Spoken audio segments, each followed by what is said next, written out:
At the beginning of the year I took a look at the ominous shadow of my enormous backlog, and I promised to myself that this year I would make an honest effort to seriously reduce my backlog whilst getting into entire new franchises. It was all going kind of well until I decided to boot up one of the many multiplayer games I had in my backlog to give it another chance. That game was none other than a game made by Rare Entertainment called Sea of Thieves. If you know Rare, you know they are responsible for some of the best hit classics of the N64 era like GoldenEye, Banjo-Kazooie, Conker's Bad Fur Day and Donkey Kong Country, which made for a really surprising experience while playing Sea of Thieves, given it's an experience that's completely different from the classical platformer or collectathon that they used to make. If I had to personally describe Sea of Thieves, I'd have to say it's a gold and drip simulator. The main premise of the game is that you have to complete various tasks to get reputation and gold from the various factions of the game, which you then use to buy all types of cosmetics, from weapons to music instruments, tools,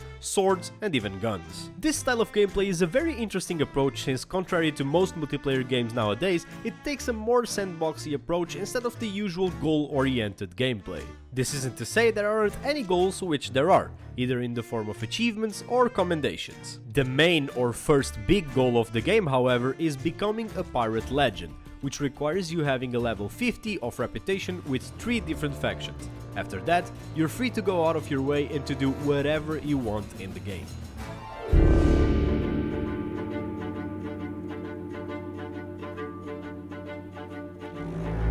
Over the past few weeks I've put around 80 hours to 90 in the game, and although you might not think that is a lot, I've been feeling like I was kind of hooked. Sea of Thieves for me is all about commendations and stacking a ton of meaningless gold so I can feel better about myself while flexing on other pirates. If I were to spend this gold, it would be to decor my favorite boat, the sloop, which I find really comfy to use since everything is packed together and easy to access. As I tend to play with more experienced players since the people I know have hundreds of hours into the game, I get the feeling that most of the people who are regular players of the game nowadays tend to fall into a cycle of repetitive gameplay and only focus on the best ways to make money instead of experiencing all the fun stuff the game has. This is honestly really sad to see since the game really has a lot to offer once you really dive into it.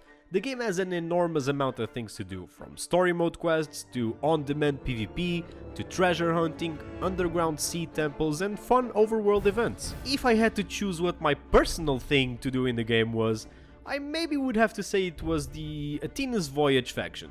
The Athena's faction is one you unlock once you reach Pirate Legend, and it has some of the best aesthetics overall in the game. Sea of Thieves also surprised me when it comes to the celebration of the players.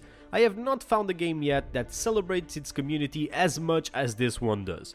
From skeletons on outposts that mark things that happen on alpha showcases, to books telling stories that immortalize players who have already passed away, it's really beautiful to see how Rare actually involves the community in the game itself and in the world building. Overall, I've been really enjoying Sea of Thieves, but I feel like it's time to put down the boat and go play some other things, so I can actually post some videos on this channel.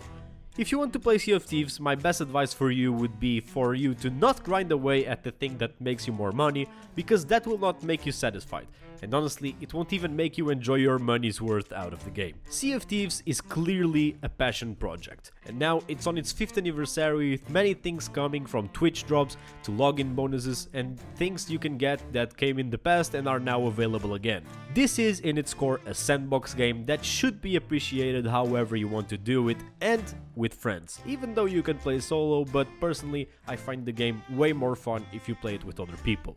I know I'm still a noob at Sea of Thieves, even though I already reached Pirate Legend, but I really wanted to make a video about it since it's been taking most of my time away these last few days. Tell me in the comments if you have played Sea of Thieves and what you think about my personal takes on the game. Make sure to subscribe so you don't miss any of the future content that I'm going to be posting in the future. I hope you enjoyed the video, but other than that, this has been the Retro Den.